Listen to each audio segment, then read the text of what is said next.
Now, one of the questions I get an awful lot, especially from new scrollers, is how to attach the pattern to the wood.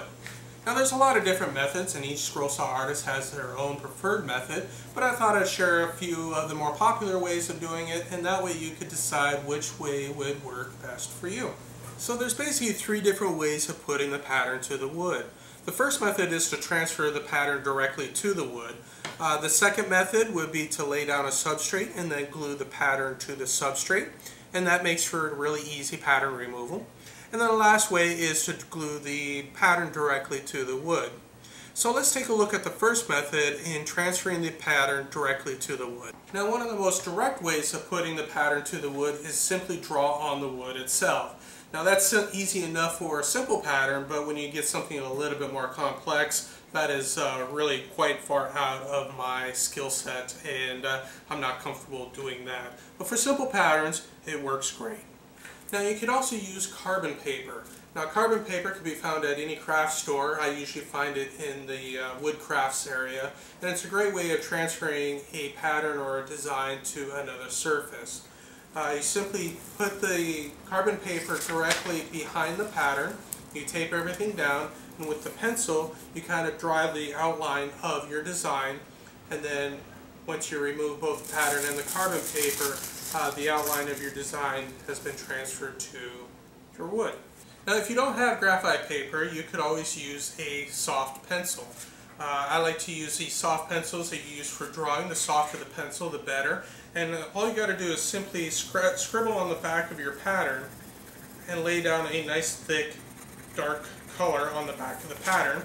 And then when you retrace it on the front side, the pattern will transfer through. Now, this next method works with a laser printer or a photocopy machine. And what you're going to have to do is print out your pattern in reverse, because it will get reversed when you transfer the pattern. I'm going to have an iron heating here. I have it on the highest setting, and what's going to essentially do is it's going to melt the toner and transfer the toner directly to the wood. And then with your iron, give it some really good firm pressure. You're really going to have to kind of work with it and kind of keep checking what you're doing, because it takes a while. So the next method also uses a laser printer or a photocopy, and again we have to reverse the image because we're going to transfer the toner directly to the wood. And in order to do that, we're going to use acetone. Now, acetone is really noxious stuff, and it's highly flammable, so make sure you use the proper protection and be in a well-ventilated area. With the acetone, I'm just going to use a paper towel. I'm going to soak the paper towel with acetone, and then I'm going to apply it to my pattern. And the pattern will turn translucent, and once it turns kind of translucent, then we'll use the back of a spoon. I'm using the back of a razor blade, but I'm just going to go ahead and rub onto those areas of black, and that will kind of transfer the toner directly to the wood. So the next method, we're actually using an inkjet printer. And again, we're going to have to flip the image, and so that when we transfer the ink to the wood, that everything is oriented right. And what I did is I just took a label for like mailing address labels, and I peeled off all the labels, and what's left behind is this waxy surface. So when you run it through the inkjet printer, the ink will actually sit on top of the surface without penetrating into the paper itself. So in essence, this is all wet ink. So all we got to do is carefully place that onto our wood, and then we'll just rub the back of it to transfer the ink to the wood. So the next category is using a substrate. Now, a substrate is a material you put on top of the wood, and then you glue the pattern directly on top of the substrate. Now, the advantage of something like that is that you could remove the pattern and the substrate relatively easy with very little cleanup. So let's go ahead and talk about substrates first, and then we'll cover how we could glue the pattern to the substrate. So the most popular substrate among scrollers is blue painter's tape. Now, painter's tape is really great because it is relatively low tack, and when you remove the pattern, it doesn't leave any kind of sticky residue behind. So that is very popular among scrollers. But to add the substrate to the wood, you just simply tear off a piece and just kind of cover your entire work surface, just kind of overlapping very, very slightly. And then once everything is covered, you can flip it over and just trim off the excess.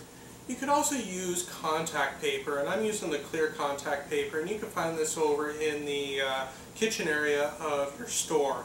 And the nice thing about it is it comes in these giant rolls which are pretty wide, so they're going to accommodate most projects that you work with. You just roll it out, cut off what you need, peel off the backer, and then put your board right on top and cut off the excess and you're done. So here's a novel method. Go to your kitchen and grab some of this Glad Press and Seal. Now, you can't use regular saran wrap, it really has to be the Glad Press and Seal. And the nice thing about this stuff is that there's no glue involved, so unlike the tape methods, there's no chance of leaving behind a sticky residue. It's really easy to apply. You just pull off a little strip. I like to use like a little credit card as a burnisher to get a really nice tight bond to it, and you'd be really surprised how well this stuff grips. We got all of our substrates attached to the wood, and now the next step would be to glue the pattern directly to the substrate. So this is a good time to talk about the different gluing techniques. Now the very first one we're going to cover is about as straightforward as you can get. It is your standard white glue or a PVA glue. Exactly like we used to do when we were kids. We just kind of lay down a little bit of glue, spread it out, attach your pattern, and wait for it to dry. If PVA glue is a little bit too messy, you could get a glue stick. Now this glue stick is unique that it is purple, so when you put it onto the back of your pattern, it shows up purple, and then as it dries clear. All you got to do is flip over your pattern, put the glue on, turn it back over, stick it to your substrate, and you're done. You could also use rubber cement. Now rubber cement works a little bit different. What you're going to do is you're going to put a nice even layer of rubber cement on the back of your pattern and a nice even layer of rubber cement on your substrate. And you're going to let both of those dry. And once they're dry, they're still a little bit tacky, and when you place the two surfaces together, it becomes a permanent bond. So it's a nice way of getting a very strong bond between the pattern and the substrate. So a super easy way of attaching your pattern to your substrate is to simply print your pattern on a full sheet label. You can't get much easier than this. You just peel back the label, you stick it onto your substrate, no fuss, no muss. The labels are a little bit expensive, but what you lose in expense, you certainly make up for convenience. So the most common way of attaching the pattern to the substrate is to use a spray adhesive. Now there's many different brands out on the market. I'm using 3M Super 77, and I've had pretty good luck with this. It has a nice strong bond. Now the problem with using spray adhesive is that the overspray kind of gets everywhere. So you might want to do this outside or in your garage. And you also has a lot of fumes, so you want a well ventilated area. There's a couple ways of using your spray adhesive. One method is just to flip over your pattern, spray your pattern, and what you do is you let that dry for a little bit. And what you're looking for is it to get tacky, kind of like the back of a Post-it note. And once it's to that state, you just simply put it onto your substrate and you press it on and you're ready to go. If you want a more permanent bond, you also spray the back of your workpiece. And you also wait till it gets tacky like that as well. So that covers the use of substrates. Now the next method is to attach the pattern to the wood itself. And in order to do so, we're going to use our spray adhesive. Now it's going to work the exact same way, but we're only going to attach or spray the back of the pattern. We're not going to spray the back of the wood. We're going to give it a nice even coat, let it dry until it gets to be tacky, kind of like a Post-it note, and then we'll attach the pattern directly to the wood. And this is becoming a very popular way of attaching your pattern to your wood because it requires no additional material.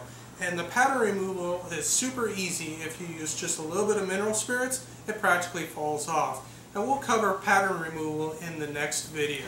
So there you have it, several different ways of attaching your pattern to your workpiece. Whether or not it be a image transfer, or putting down a substrate and gluing your pattern to the substrate, or gluing your pattern directly to the wood. So how do you do it? How do you attach your pattern to your workpiece? Leave a comment below. I think the rest of us would really love to hear how you do it, and maybe we can learn a few things from you. If you found this video useful, be sure to hit that like button. That really helps me out an awful lot. And if you're new to my channel, be sure to subscribe. I do these videos from time to time, and I'd love to have you on board. You can find me hanging out over at Scroll Saw Village, and if you're new to scrolling, that is a great place to hang out. A lot of helpful people, and they'll give you great advice. And to top it all off, we have this great pattern library of thousands of free scroll saw patterns, so there's always something new to cut. You can also find me over on Facebook, Pinterest, and Instagram, and I'll put links to all those in the description below. My next video, I'll be kind of a follow-up to this video. I'll be showing you different methods of removing patterns, so that'll be helpful as well. So be sure to check that out as well. Well, thanks for watching. I'll see you next time, and happy scrolling.